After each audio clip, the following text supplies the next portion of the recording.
آج ایک قطرہ بھی کافی ہوگا، آج سا بھی نہیں کھلے راہ بھی نہیں، انج ٹوک نوکھڑے ٹوکدے نہیں، ٹر پویں تے فاصلے بک جاندے، کار بیٹھیاں پینڈے بکدے۔ آج قدم قدم چلیں گے، ماضی کے گناہ تو ایک آنسو سے دھوئے جا سکتے ہیں نا۔ وہ ایک فقیر تھا، بازار میں کھڑا رو رہا تھا، تو کسی نے روک کے کہا بابا کیا ماجرا ہے، کسی نے مارا ہے، کیوں رو رہے ہو؟ اس نے کہا نہیں نہیں نہیں، کوئی ایسی بات نہیں، ان لوگوں کے رویے نے رلا لیا۔ کہا کیا مطلب؟ کہا بازار سے گزر رہا تھا، ان لوگوں کو دنیا میں کھوئے ہوئے دیکھا تو میرے دل میں ترس جاگا، تو میرا خیال یہ ہوا کہ ان بندوں کی رب کی صلح نہ کروا دوں۔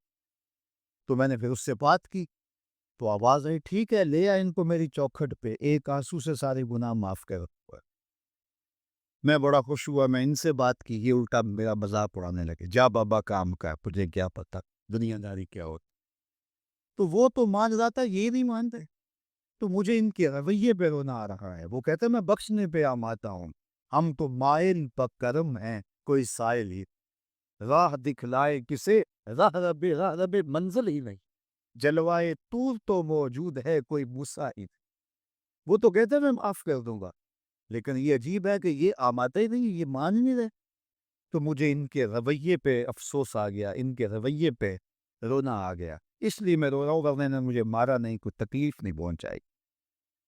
خیر اگلے دن وہی بزرگ قبرستان کے قریب سے گزرے تو دیکھا کہ وہ بابا قبرستان میں کھڑا رو رہا ہے، تو پھر رو کیا، بابا بازاروں میں بھی روتا ہے، قبرستانوں میں بھی روتا ہے، آج کیا ماجرا ہے؟ کہا آج بھی میرا ماجرا کن والا ہی۔ کہا کیا مطلب؟ کہا کل بازار سے گزر رہا تھا، ان کو دنیا میں کھوئے ہوئے دیکھا، میرے دل میں ترس جاگا، تو میرا خیال ہوا ان بندوں کی اور رب کی صلح کروا دو۔ تو وہ تو مان رہا تھا، وہ بندے ہی نہ مانے، تو آج میں ادھر آ گیا، میں نے کہا چلو ان سے بات کر۔ آج میرا خیال یہ ہوا کہ قبرستان والوں کی اور رب کی صلح کروا دو۔ تو کہا پھر آج کیا بنا؟ کہا آج یہ مان گئے ہیں، وہ نہیں مانتا۔ تو صاحبو آج وہ مان رہا ہے، آج ہم مان جائیں۔ میں نے کتب میں پڑھا ہے کل قیامت کے دن نیکوکار بھی پچھتائیں گے۔ بدکاروں کا پچھتانا تو سمجھ میں آتا ہے، نیکوکار کیوں پچھتائیں؟ جب اپنے اچھے اعمال کی جزا دیکھیں گے تو پچھتائیں گے، جو چند لمحے ضائع کر دیے وہ بھی کیوں ضائع کر۔ قیمتی زندگی ہے، یہ ٹوٹتی سانسیں، ان کی قدر کیجیے۔ ایک بزرگ فرماتے ہیں کہ مجھے اس بات کی سمجھ نہیں آتی تھی کہ جو قرآن نے کہا ان الانسان لفی خسر، بے شک انسان خسارے میں ہے، تو میں سمرقند کے بازار سے گزر رہا تھا تو وہاں ایک آدمی پھٹے پہ برف رکھ کے بیچ رہا تھا اور ساتھ آواز لگا رہا تھا۔ آج کل تو یہاں وہ پاپڑ بیچنے والے بھی کوئی آواز لگاتے، تو وہ برف کے اوپر، برف پھٹے کے اوپر رکھ کے بیچ رہا تھا اور ساتھ آواز لگا رہا تھا۔ آواز کیا تھی؟ ارحمو ارحمو الا من یذوب راس مالہ، او گزرنے والوں میرے پہ ترس کھاؤ، میں ایسا تاجر ہوں جس کا راس المال پگھلتا جا رہا ہے۔ کیونکہ یہ جو برف ہے ایسا سودا ہے جو گاہک کا انتظار نہیں کرتا۔ آپ کپڑا بیچتے ہیں، آج گاہک نہیں آیا، ہو سکتا ہے کل دعانے مہنگا بیچ لیں۔ آپ پیٹرول بیچتے ہیں، ہو سکتا ہے کہ کل پڑا 6 روپے اوپر چلا جائے، آپ کا لاکھوں کروڑوں کا فائدہ ہو جائے۔ لیکن آپ اگر برف بیچتے ہیں، آج نہیں بکی تو کل برف ہی نہیں ہوگی۔ تو وہ سل پہ برف بیچ رہا تھا اور ساتھ لوگوں کو دہائی دیتے ہوئے کہہ رہا تھا، او لوگو میرے پہ ترس کھاؤ، مجھ سے برف لیتے جاؤ، میں ایسا تاجر ہوں جس کا راس المال پگھلتا جا رہا۔ تو کہتے ہیں جب اس نے یہ آواز لگائی نا تو میرے قدم رک گئے اور میں اس کے قریب چلا گیا اور میں نے کہا کہ مجھے ان الانسان لفی خسر کا ترجمہ سمجھ میں آ گیا، جس طرح تیری برف پگھلتی جا رہی ہے میری زندگی پگھلتی جا رہی، اور اگر تو اب برف وقت پہ بیچ لے، ان پگھلتی برف کو تو درہم کے بدلے، دینار کے بدلے، پارچہ جات کے بدلے، جنس کے بدلے فروخت کر لے تو فائدہ ہو جائے گا، 4 آنے تیرے ہاتھ لگ جائیں گے۔ اور میں بھی ان سانسوں کے بدلے درود پڑھ لوں، ان سانسوں کے بدلے سجود کر لوں، ان سانسوں کے بدلے قیام کر لوں، کسی دکھی کے سر پہ ہاتھ رکھ لوں، کسی پریشان کی پریشانی دور کر دوں تو میری سانسیں کام آ جائیں، ورنہ یہ ٹھہرے گی نہیں۔ سوئے ہوئے ہوں تو پھر بھی سانسیں ٹوٹ رہی ہوتی، ہم کتنی جلدی موت کی طرف بڑھ رہے ہیں، تو زندگی کتنی مختصر ہے اور ہم کتنے بے پرواہ ہیں۔ آنکھیں اس وقت کھلتی ہیں جب آنکھیں بند ہوتی ہیں، لیکن کیا فائدہ اس وقت کا؟ آج کا پچھتاوا کل کی بہتری کی ضمانت ہے، اور آج کے پچھتاوے سے کل کی زندگی کی خوبصورتی نصیب ہو سکتی ہے۔ اس لیے یہ ڈھلتا ہوا سورج، یہ دیکھیں ابھی جب داخل ہوئے تھے تو سورج ابھی سر پہ تھا، لیکن اب سورج زرد غروب سے زرد ہو چکا ہوگا اور چند لمحوں کے بعد وہ نگاہوں سے اوجھل ہوگا۔ میاں صاحب بھی بولے کہ زندگی تیری جو ہے ڈوبتے سورج کی طرح ہے، دیگرتے دن گیا محمد اوڑک نو ڈوب جانا۔ تو یہ میں اور آپ لمحہ لمحہ موت کے قریب ہو رہے ہیں۔ اس سے قبل کہ وہ وقت آئے، کوئی حجت باقی نہ رہے، مجھے اپنی زندگی کو، آپ کو اپنی زندگی کو اللہ اور اس کے رسول کی چوکھٹ پہ حاضر کر دینا ہے۔ ہمارے میزبان محترم نے کہا والدہ ماجدہ کی بابت، تو آج ان کے سال ثواب کے لیے میں اور آپ جمع ہیں۔ ایک وقت ہمارے اوپر بھی آنے والا ہے کہ لوگ ہمارے لیے جمع ہوئے ہوں۔ یہ وقت تو آنے والا ہے، اس کے تو چھٹکارا نہیں ہے، اس سے تو خلاصی نہیں ہے، کوئی بھاگ سکتا نہیں ہے، موت سے تو فرار نہیں ہے۔ تو آج وہ نہیں ہیں، لیکن ان کا سعادت مند بیٹا ان کی یادوں کے چراغ کو روشن کیے ہوئے۔ ورنہ میں ایسے بیٹے بھی دیکھے ہیں جنہوں نے اپنی سکی ماں کا جنازہ نہیں۔ آپ کہیں گے کوئی ایسا بد نصیب بھی ہو سکتا ہے، جناز گاہ میں گیا ہے لیکن وہاں جا کے کھڑا رہا ہے جنازہ دے۔ آپ کہیں گے کہ ایسا بد نصیب، میں نے کہا ایسے بد نصیب آپ نے بھی دیکھے ہوں گے۔ یہ کون سے بد نصیب ہیں؟ یہ وہ بد نصیب ہیں جنہیں جنازہ آتا نہیں، ساری زندگی لوگوں سے فراڈ کرتے ہیں، اور جب اپنی ماں مر جاتی ہے، اپنا باپ فوت ہو جاتا ہے، تو یہ فراڈ پھر وہ اپنی ماں سے بھی کرتے ہیں، اپنے باپ سے بھی کرتے ہیں۔ مجھے بتاؤ کتنا بد نصیب ہے وہ بیٹا کہ جو اپنی ماں سے، اور وہ بھی مرنے کے بعد فراڈ کر رہا ہے، اور اپنے باپ سے وہ بھی مرنے کے بعد فراڈ کر رہا ہے۔ اور کتنا خوش نصیب بیٹا ہے کہ جو روزانہ اپنی ماں کے لیے دعا کرے۔ اور میں کہتا ہوں کہ بیٹا نمازی ہوگا، بیٹی نمازی ہوگی، اہتمام سے دعا نہ بھی کرے، دن میں کتنی مرتبہ کہے گے ربنا اغفر لی ولوالدی، اے اللہ مجھے بھی بخش دے، میری ماں کو بھی بخش دے، میرے باپ کو بھی بخش دے۔ اور جب بندے ہاتھ اٹھا کے دعا مانگتے ہیں نہ خالی، ان ربکم حیی کریم یستحیی من عبدہ اذا رفع یدیہ ان یردہما صفرا، تمہارا رب حیا کرنے والا سخی ہے، کریم ہے۔ بندے جب اس کے سامنے ہاتھ اٹھا کے دعا مانگتے ہیں، اللہ فرماتا ہے مجھے شرم آتی ہے ان کے اٹھے ہوئے ہاتھ خالی کیسے موڑ۔ انہوں نے میرے سے مانگا ہے، میں بھی نہیں دوں گا تو کس در پہ جائیں گے؟ میں ایک دیہاتی بات کرنا چاہتا ہوں، اتنے لوگ جتنے آپ یہاں بیٹھے ہیں، اتنے لوگ اٹھ کے کسی دنیا دار کے ڈیرے پہ چلے جائیں اور اس سے کچھ مانگیں، اور وہ دے سکتا بھی ہو، تو کیا وہ آپ کو خالی لوٹا دے گا؟ وہ کہے گا ڈیرہ داری کی شان کے خلاف ہے کہ اتنے لوگ دروازے پہ آ گئے اور ان کو خالی موڑ دوں۔ تو جب تم اتنے بڑے ڈیرہ دار ہو اور تمہیں اتنی غیرت ہے کہ اتنے لوگوں کو خالی نہیں موڑتے، تو کریم خالی موڑتے؟ آؤ تو صحیح اس کی چوکھٹ پہ جھولی پھیلاؤ تو صحیح۔ پھر دنیا داروں سے مانگنا ہو تو ان کی زبان میں مانگنا پڑتا ہے۔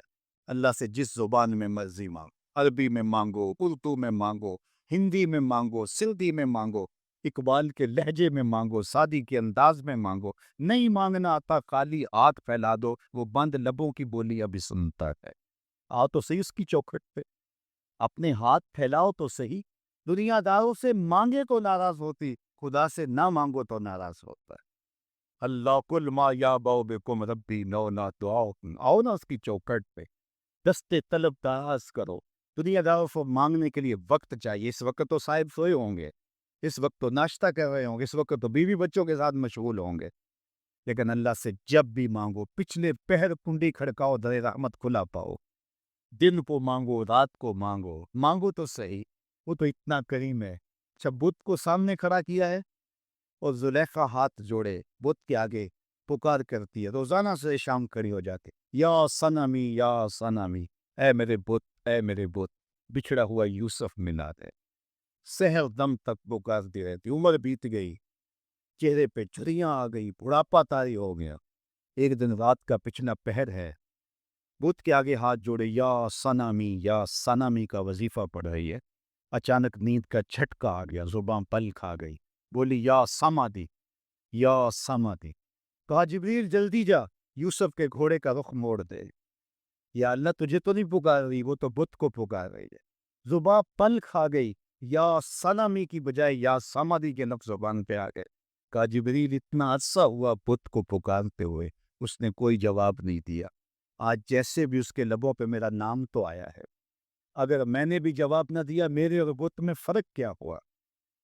تو آؤ آج کی اس مجلس میں ہم ان کی والدہ کے لیے دعا مانگیں۔ اے عرش کے مالک، ان کی والدہ کو حضور کی ماں کا صدقہ جنت کی بہاریں عطا کر، اور ہم اپنے ماں باپ کے لیے بھی دعائیں مانگے۔ اے اللہ ہمارے ماں باپ کی مغفرت فرما، ماں باپ کی قدر کرو۔ میں نے یہ بھی پڑھا ہے، جو اپنے والدین کے لیے روزانہ دعا مانگتا ہے، والدین زندہ ہوں تب بھی، فوت ہو گئے ہوں تب بھی، روزانہ ماں باپ کے لیے جو شخص دعا مانگتا ہے، ساری زندگی اس کے رزق میں بے برکتی نہیں آ سکتی۔ تو اپنے ماں باپ کو اگر زندہ ہیں تو قدر کرو، فوت ہو گئے ہیں تو ان کے لیے کثرت کے ساتھ دعا کرو۔ یہ گھنا سایہ ہے۔ کبھی آپ نے درخت کو دیکھا ہے کہ ساری دھوپ اپنے پتوں میں جذب کرتا ہے اور نیچے بیٹھنے والوں کو چھاؤں دیتا ہے؟ ماں باپ سارے دکھ اپنے اوپر لیتے ہیں، اپنی اولاد کو آسائش اور راحت پہنچاتے ہیں۔ قدر نعمت زوال نعمت کے بعد ہوتی ہے، جب نعمت پاس ہو تو قدر نہیں ہوتی، جب چھنتی ہے تو پتہ چلتا ہے کہ کتنی بڑی دولت تھی جو چھن گئی۔ میں تو آپ کیا، میری اور آپ کی حیثیت کیا، ماں کی کمی تو آمنہ کے لال نے بھی محسوس کی ہے۔ ایک دن حضور مسجد نبوی میں تشریف لائے، تا حد نظر صحابہ تھے۔ الحاوی الفتاوی میں امام سیوطی نے لکھا ہے، حضور کو دیکھا تو ادب سے کھڑے ہو گئے، بس یہ منظر دیکھنا تھا کہ چشمان اقدس سے آنسو چم چم جاری ہو گئے، اور حضور نے ایک ٹھنڈی آہ بھری اور روتے ہوئے کہا، لو ادرکت والدیّ او احدہما، کاش آج میرے ماں باپ زندہ ہوتے۔ انسان نے دکھوں کا دور دیکھا ہو نا، اچانک خوشحالیاں مل جائیں تو پھر انسان یہ آرزو کرتا ہے کہ میرے ماں باپ نے میرا وہ غربت کا دور دیکھا تھا، آج دولت کی چہل پہل بھی دیکھتے، آج میرے آنگن میں بہاریں بھی دیکھتے تو کتنے خوش ہوتے۔ اب حضور جب پیدا ہوئے تھے تو باپ کا سایہ سر پہ نہیں تھا۔ 6 سال کی عمر تھی، اپنی ماں کے ساتھ حضور مدینۃ المنورہ گئے۔ واپسی ابوا کے مقام پہ حضرت آمنہ کی طبیعت خراب ہو گئی، اور انہیں لگا کہ یہ میری بیماری جان لیوا ہے۔ ایمن کو بلایا، کہا میرے بیٹے کو بحفاظت امیر قریش تک پہنچا دینا۔ پھر خود حضور کے سر پہ ہاتھ رکھا۔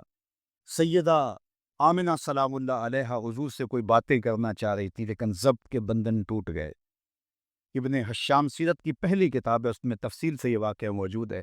جب سر پہ ہاتھ رکھا تو حضرت آمنہ کی آنکھیں چھلکنے لگی اور روتے ہوئے آپ نے چند جملے کہے، کہا بیٹا ہر نئی چیز نے پرانا ہو جانا ہے، ہر باقی نے فنا ہو جانا ہے، میں بھی جا رہی ہوں، وہ ذکر باق، لیکن میرا ذکر نہیں مٹے گا، وہ ولد تو تہرا، اس لیے کہ تیرے جیسا پاکیزہ بیٹا چھوڑ کے جا رہی ہوں۔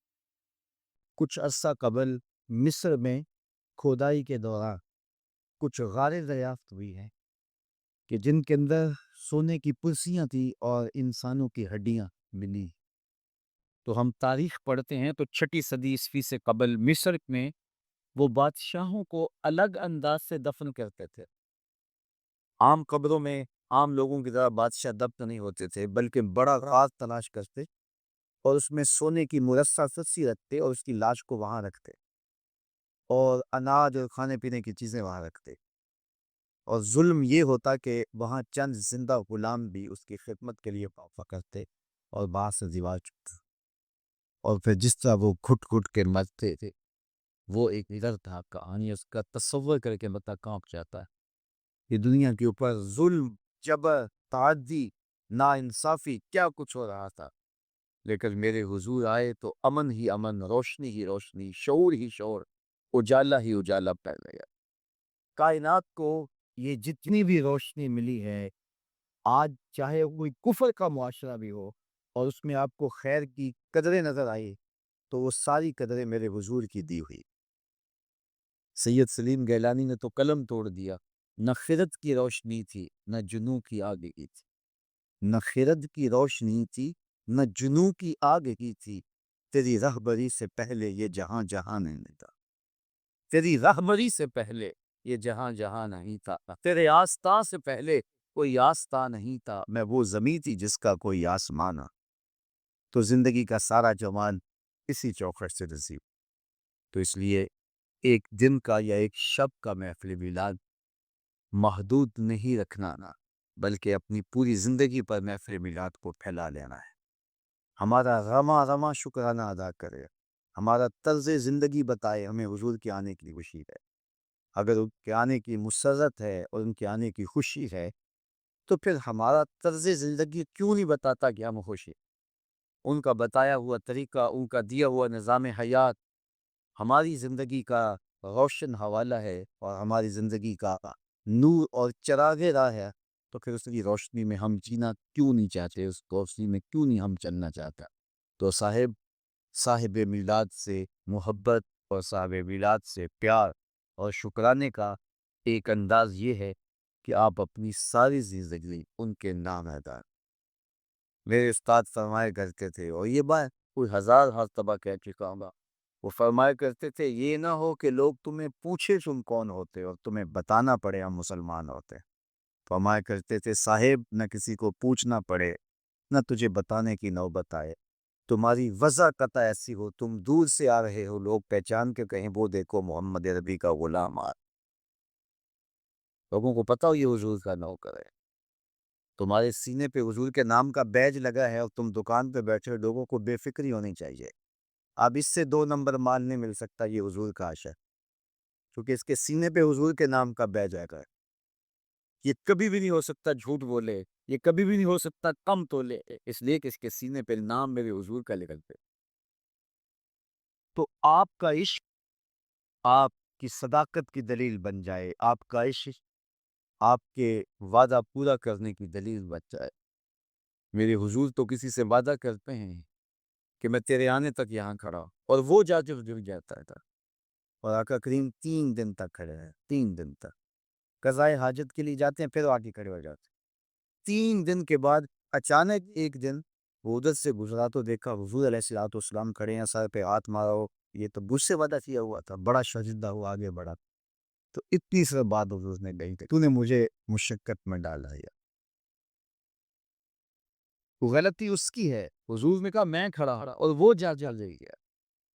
اور ہمارا ماجرا کیا ہوتا ہے کہ ہم کسی کو ٹائم دیا ہوا ہوتا ہے اور پھر خود ہی بچے کو کہہ دیتے ہیں کہ جا کے باہر بتا دے کہ ابو گھر پہ ہی نہیں، اور میرے گھر کے اوپر جھنڈا حضور کے نام کا لگا ہے، پورے گھر پہ چراغاں حضور کے میلاد ہوا ہے، اور میں بہت بڑا عاشق رسول نعرہ لگاؤں تو زمین کو پھاڑ دوں آسمان کو چیر، لیکن خود وعدہ کیا اور اندر سے بچے کو بھیج رہا ہوں کہ جاؤ کہو ابو گھر پہ تھے۔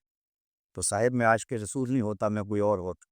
عشق وعدوں کی پابندی کا درس دیتا ہے تمہیں، تو ان کے طرز زندگی کو اختیار کریں، ان کے بتائے ہوئے طریقے کو۔ کسی زمانے میں ہوتا تھا کہ شام کو بوڑھی مائیں بچوں کو لے کر کے بیٹھ جایا کریں اور دادی اماں کے گرد سارے بچے جمع ہو جاتے تھے اور وہ کہانیاں سنایا کرتی تھی۔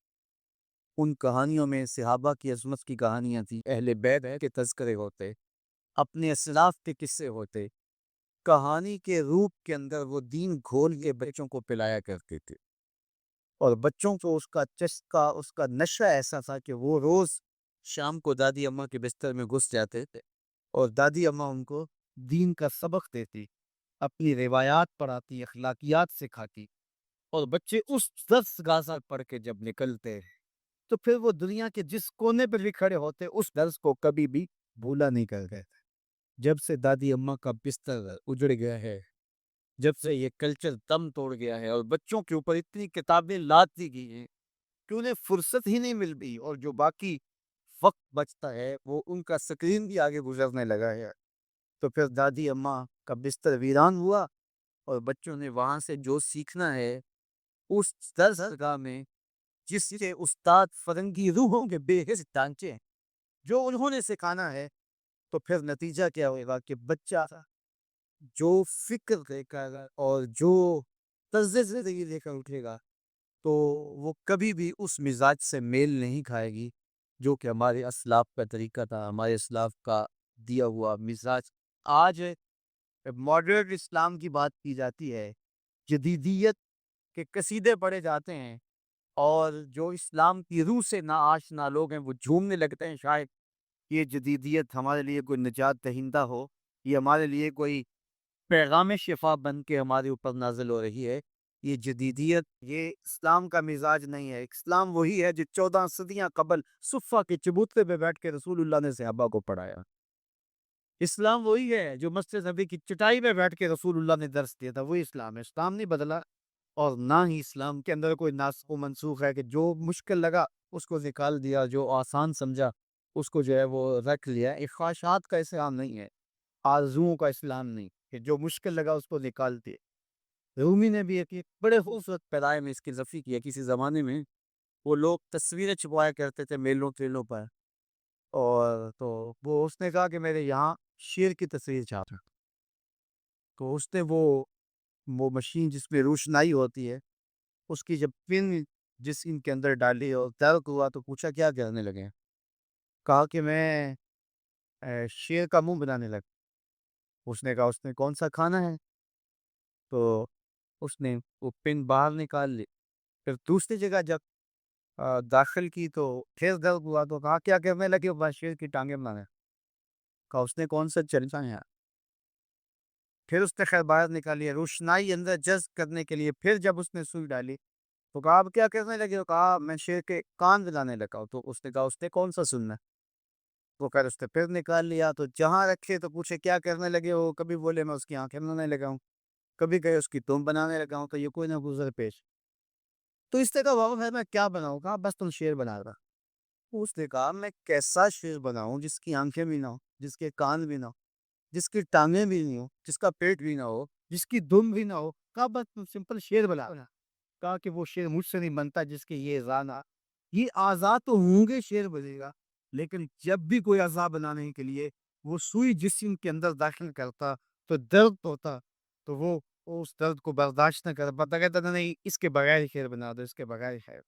تو میاں یہ جدیدیت کے نام سے جس اسلام کی لوگ بات کرتے ہیں، جو مشکل لگا اس نکال دیا دین سے، یہ دین میں ہے ہی نہیں، بات ہی نہیں تھی۔ اور آج مذہب بڑی تیزی کے ساتھ اصطلاح آگے لانے کی کوشش کر رہا ہے۔ پہلے وہ دہشت گردی کے نام سے پوری مسلمانوں کو مارا، ایک اصطلاح لے کر آئے، اور پھر بنیاد پرستی کے نام سے، اور اب جو ہے وہ جدیدیت کے نام سے امت پر حملہ آور ہو رہا ہے۔ اسلام وہی ہے جو کھجور کی چٹائیوں پہ بیٹھ کے ابو ہریرہ نے رسول اللہ سے پڑھا تھا، وہی حیا کی لپٹی ہوئی چادر ہے جو فاطمہ اوڑھتی تھی۔ اسلام وہی ہے جو مدینے کی گلیوں میں میرے حضور لوگوں کو دیا کرتے تھے۔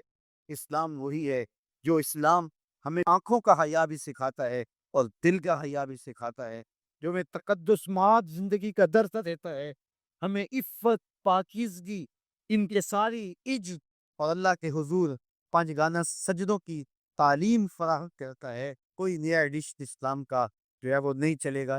مختلف ادوار کے اندر لوگ آتے رہے، انہوں نے کئی طرزوں سے اسلام لانے کی کوشش کی، لیکن اسلام غیر متبدل نظام ہے، یہ کبھی بھی تبدیل نہیں ہوگا، یہ اللہ کی حفاظت میں ہے۔ اپنا منہ اگر کسی نے کالا کرنا ہے تو وہ کر لے، لیکن اسلام اپنی تمام چمک کے ساتھ ہر دور کے تقاضوں سے ہم ہر دور کی ضروریات کو پورا کرتا ہوا یہ دین ہمیشہ لوگوں کو نور اور فیض بانٹتا رہے گا، اور اس دین کا ابتدا سے لے کر کے قیامت کے آخری شخص تک ہر شخص کی ضروریات کی کفالت اسلام کرتا ہے، اور سارے اتوار کی ضروریات کو یہ پورا کرتا ہے۔ دنیا کے اوپر کافر عیش و عشرت میں ہوتے ہیں، اور اہل ایمان سخت تنگ دستی میں اس وقت دنیا کی زندگی گزارتے ہیں۔ اللہ کے حکموں کو توڑنے والے، اس کے ذکر سے اعراض کرنے والے، عالی نسب محلات میں رہیں اور فقیروں کو جھونپڑے بھی میسر نہ ہوں، تو یہ ایک سوال پیدا ہوتا ہے۔ اللہ کہتا ہے کہ میں معیشت تنگ کر دیتا ہوں، تو معیشت تنگ تو ان لوگوں کی نظر آ رہی ہے جو راہ خدا کے مسافر لگتے ہیں۔ کسی نے کہا تھا کہ مخلص مفلس ہوتا ہے، تو یہ پھر اس کا محمل کیا ہوگا؟ تو علماء فرماتے ہیں کہ یہاں معیشت کی تنگی جو ہے وہ گزراق کی تنگی ہے۔ اگر وہ محل میں بھی رہتا ہے لیکن سوتا نیند کی گولیاں کھا گیا ہے، اور یہ ریت پہ بھی سوتا ہے لیکن مزے کی نیند سوتا ہے، سویا بھی ہوتا ہے اور دیدار مصطفیٰ بھی ہو رہا ہوتا، کیونکہ زندگی تو اس کی زندگی ہے نا۔ جاگتا ہے تو حضور کا ذکر کرتا ہے، سوتا ہے تو مدینے کی سیر کرتا ہے، تو زندگی تو اس کی زندگی ہے۔ اللہ اکبر۔ تو کہا ہم اس کی معیشت کو، اس کے گزرانے زندگی کو تنگ کر دیتے، اور اس سے دوسرا قول مفسرین نے یہ لیا ہے کہ قبر کو تنگ کر دیا جائے۔ حضرت عبداللہ ابن عباس رضی اللہ تعالیٰ عنہ سے مروی ہے کہ جو کفار و فساق ہیں ان کی قبر میں 99 تنین مسلط کر دیے۔ تو پوچھا گیا کہ 99 تنین کیا ہے؟ ایک کم 100 تنین جو مسلط کیے جائیں گے، کہا وہ ایسے سانپ ہوں گے جن کی 100 پھن ہوگی اور اس کو قیامت تک ڈستے رہیں گے، اس کی بوٹیاں نوچتے رہیں۔ یہ اس شخص کی سزا ہے جو اللہ کے حکموں سے رخ پھیرتا ہے۔ تیسرا قول یہ ہے کہ قیامت کے دن اس کی زندگی انتہائی اذیت میں ہوگی اور اس کو جہنم میں ڈال دیا جائے۔ اور میں دوپہر کے اجتماع میں بتا رہا تھا کہ جب جہنمی کو جہنم میں پھینکا جائے گا تو اس صورت میں نہیں ڈالا جائے گا، یہ محمدی صورت ہے، یہ صورت چھین لی جائے گی اور احد پہاڑ جتنا ایک ایک دانت ہوگا اور 70 گز موٹی کھال ہوگی اور شکل تبدیل کر کے اس کو جہنم میں ڈالا جائے گا، رسوا کر کے ڈالا جائے گا۔ یہ ان بد نصیب لوگوں کی کہانی ہے جو ذکر الہی سے اعراض کرتے ہیں، جو مصطفیٰ سے رخ پھیرتے ہیں۔ تو اگر چاہتے ہو زندگی تو پھر اپنا قبلہ حضور کی جانب سیدھا کرنا، تو پھر دنیا میں بھی موج ہے، آخرت میں بھی موج ہے۔ یہ سوال کہ مومن کی زندگی غربت کی ہے، دکھوں کی ہے اور کافر موج میں ہے، تو یہ اس کے دکھ، اس کے بدنی دکھ ہیں، اس کے قلب کو دکھ نہیں ہے، اس کا قلب راحت میں۔ اور دوسری بات یہ ہے کہ مومن جب مقام رضا پہ ہوتا ہے تو پھر وہ دکھ میں نہیں ہوتا۔ جب مومن کامل مومن بن جاتا ہے تو پھر اللہ کی طرف سے آنے والی ہر شے کو بخوشی قبول کر، جے سونا میرے دکھ وچ راضی تے میں سکھ نو چلے ڈاؤں، پھر اس کے لیے وہ سامان راحت ہو جاؤ۔ حضور سے قبل بھی جسم کا صعود کرنا ثابت ہے، جس طرح حضرت آدم اور حضرت حوا سلام اللہ علیہما کا جنت سے زمین پہ آنا، یہ طے شدہ حقیقت ہے جس کو تمام فرق مانتے ہیں، تمام مذاہب مانتے ہیں۔ اسی طرح حضرت یونس علیہ السلام کا، حضرت ادریس علیہ السلام کا اور حضرت عیسیٰ علیہ السلام کا زمین سے آسمان کی طرف جانا، یہ بھی ایک طے شدہ حقیقت ہے جس کو دیگر مذاہب کے لوگ بھی تسلیم کرتے ہیں۔ خود مستشرقین بھی جو عیسائی مذہب سے تعلق رکھتے ہیں وہ حضرت عیسیٰ کے صعود کا انکار نہیں کرتے، اس کا اقرار کرتے ہیں۔ تو جب حضرت عیسیٰ، حضرت ادریس علیہ السلام جا سکتے ہیں اور حضرت آدم ماں حضرت حوا آ سکتے ہیں، تو کیا یہ ساری رکاوٹیں میرے حضور کے لیے کھڑی ہیں؟ میں تو یہ کہا کرتا ہوں اگر پہلے کوئی گیا ہے تو ابھی تک پلٹ کے آیا نہیں، اور اگر کوئی آیا ہے تو پلٹ کے گیا نہیں۔ میرے نبی گئے بھی ہیں، میرے نبی آئے۔ باقی صورت کے ساتھ جانا، صورت کے ساتھ آنا، جسم تحلیل ہو جائے گا۔ امام رازی نے یہاں بڑی خوبصورت باتیں کی، باتیں تو بڑی کی ہیں، صرف ایک مثال جو آپ پہلے بھی سنتے رہتے ہیں کہ حضرت سلیمان نے کہا مجھے تخت بلقیس چاہیے، جنوں سے کہا تو ایک جن نے کہا کہ حضرت میں لاتا ہوں۔ کتنی دیر تک لاؤ گے؟ کہا مجلس برخاست ہونے سے پہلے پہلے تخت حاضر کر دوں گا۔ تخت کہاں تھا؟ ساتھ والے کمرے میں پڑا تھا؟ نہیں، 1 مہینہ جاتے ہوئے لگتا تھا، 1 مہینہ آتے ہوئے لگتا تھا۔ اور تخت کو ڈبیا نہیں تھی کہ جیب میں ڈال کے لے آنی، 7 کوٹھڑیوں میں مکفل تھا، پہرے دار کھڑے تھے اور زمین میں جڑا ہوا تھا، کئی ہاتھ موٹا تھا، 60 ہاتھ چوڑا تھا، 80 ہاتھ لمبا تھا، سونا، چاندی، دھاتیں اور مختلف قیمتی دھاتوں کا بنا ہوا تھا اور اس پر قیمتی موتی مرصع تھے۔ وہ تخت حضرت سلیمان کا ایک صحابی جو کہ جن ہے، وہ کہتا ہے حضرت میں دوپہر تک حاضر کر دیتا ہوں۔ بڑی بات تھی نا، 1 مہینے کی مسافت پہ پڑا ہو اور پیروں میں ہو، فوجیں لگی ہوئی ہوں، تو وہ کہے میں آنے بعد میں لے آتا ہوں، ان فوجوں کو بھی ہٹاؤں گا، تالے بھی توڑوں گا، ایک موتی بھی ضائع نہیں ہونے دوں گا اور آپ تک دوپہر تک پہنچ بھی آؤں گا۔ بڑی بات تھی۔ لیکن حضرت سلیمان نے کہا نہیں، مجھے اس سے بھی پہلے چاہیے۔ قرآن بتاتا ہے نا، تو حضرت سلیمان نے جب کہا نہیں نہیں مجھے اس سے بھی پہلے چاہیے، تو پھر کیا ہوا؟ قال الذی عنده علم من الکتاب، پھر وہ اٹھا جس کے سینے میں کتاب اللہ کا علم تھا، جو زبور کا عالم تھا۔ آصف بن برقیہ نام بتایا حضرات تفسیر والوں نے، وہ کہتے ہیں آپ کا خالہ زاد بھائی تھا یا آپ کا بھانجا تھا اور آپ کا صحابی تھا، اور اس میں اعظم جانتا تھا، بنی اسرائیل کا ولی تھا اور حضرت سلیمان کا صحابی تھا۔